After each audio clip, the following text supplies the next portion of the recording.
అందరికీ praise lord. దేవుని నామానికి మహిమ కలుగును గాక. మరొకసారి మీ అందరితో కలిసి ప్రభు మాటలు పంచుకోవడానికి దేవుడిచ్చిన ఈ ఉన్నతమైన అవకాశాన్ని బట్టి ప్రభుని ఎంతగానో మహిమపరుస్తున్నాం. మీరందరూ బాగున్నారు కదా? మీకోసం అనేది మేము ప్రార్థన చేస్తున్నాం. దేవుడు ఒక అద్భుతమైన కార్యాలు మీ జీవితంలో ప్రభు జరిగించుదురుగాక. అలాగే thank you for liking the videos, thank you for sharing them. మీరు ఆత్మీయంగా బలపరచబడితే తప్పకుండా ఈ వీడియోస్ని మీ స్నేహితులకు మీరు షేర్ చేయాలని ప్రభుపేట మనవి చేస్తున్నాను. ఒక ప్రశ్న మిమ్మల్ని అడిగినా, మీలో సర్ప్రైజెస్ అంటే ఎంతమందికి బాగా ఇష్టం? అంటే ఒక ప్రత్యేకమైన బహుమానం మనం అనుకునే వ్యక్తి ఎవరైనా తీసుకొచ్చి మన చేతులు పడితే మనం వారితో అంటూ ఉంటాం, అరే నువ్వు ఇలాంటి బహుమానం ఇస్తావని ఎక్స్పెక్ట్ చేయలేదే, నువ్వు ఇలాంటి మంచి విలువైన వస్తువు నాకు ఇస్తావని ఎక్స్పెక్ట్ చేయలేదే, వావ్ ఇట్స్ వెరీ అమేజింగ్ అని చెప్పి మనం చాలా సంతోషపడుతూ ఉంటాం.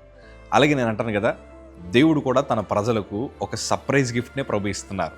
నిజమే, ఈరోజు నువ్వు అనుకోవచ్చు దేవుడు నాకు ఏమి ఇవ్వట్లేదేమో, దేవుడు నా కోసం ఏది దాచుంచలేదేమో అనుకుంటున్నావు. కానీ దేవుడు ప్రతి ఒక్కరికి ఒక ప్రత్యేకమైన బహుమానాన్ని ప్రభు దాచించారు. బహుశా అదేంటో కూడా మేము కూడా అంచనా వేయలేం. అంత ఉన్నతమైన బహుమానాలు ప్రభు అందరి కోసం సిద్ధపరిచారు.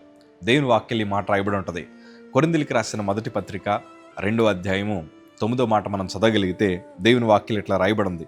ఇందును గూర్చి దేవుడు తను ప్రేమించు వారి కొరకు ఏమి సిద్ధపరచునో అవి కంటికి కనబడలేదు, చెవికి వినబడలేదు, మనుషుల హృదయమునకు గోచరము కాలేదు అని వ్రాయబడి ఉన్నది.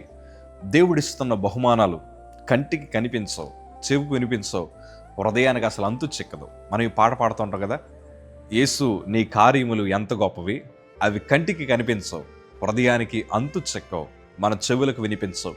అంత ప్రత్యేకమైన ఆశీర్వాదములు ప్రభు మనకిస్తారు. నిజమే, unexpected things are going to happen in your life. నువ్వు ఎన్నడూ ఊహించని అద్భుతమైన కార్యములు, ఉన్నతమైన బహుమానాలు ఈ వాక్యం వెంటనే ప్రతి బిడ్డ జీవితంలో ప్రభు అనుగ్రహించుదురుగాక. ఆమేన్. ఈరోజు నేను అంటాను, ఎవరైతే నిన్ను తృణీకరించారో వారి చేత ప్రభు నిన్ను గణపరిచే రోజులు రాబోతున్నాయి. ఎవరైతే నిన్ను తిరస్కరించారో వారి నిన్ను హత్తుకునేలాగా ప్రభు చేయబోతున్నారు. నేను అంటాను కదా, నువ్వు ఎన్నడూ ఊహించని కార్యములు ప్రభు నీ జీవితంలో జరిగించాలంటే, ఒకటి, నువ్వు మనస్ఫూర్తిగా ప్రభుని ప్రేమించగలగాలి. Love God with a whole heart. మీ పూర్ణ హృదయముతో ప్రభుని మీరు ప్రేమించగలిగితే, మీ పూర్ణ ఆత్మతో ప్రభుని సేవించగలిగితే, ఆయన నీ కోసం సిద్ధపరిచిన బహుమానాలు చాలా ప్రత్యేకమైన బహుమానాలు, అవి నువ్వు అనుభవించడం ప్రారంభిస్తావు. నేను కూడా ప్రభుని తెలుసుకున్న తర్వాత నా చుట్టూ ఎంతోమంది మరణిస్తున్నప్పుడు, నా చుట్టూ ఎంతోమంది రోగముతో బాధపడుతున్నప్పుడు దేవుడు నోటి అడిగాను, ప్రభా నీ ప్రత్యేకమైన బహుమానం నాకు దయచేయి ప్రభా అని. ఈరోజు నేను ఇలా సజీవుడిగా ఉండగల కారణం ఏంటో తెలుసా?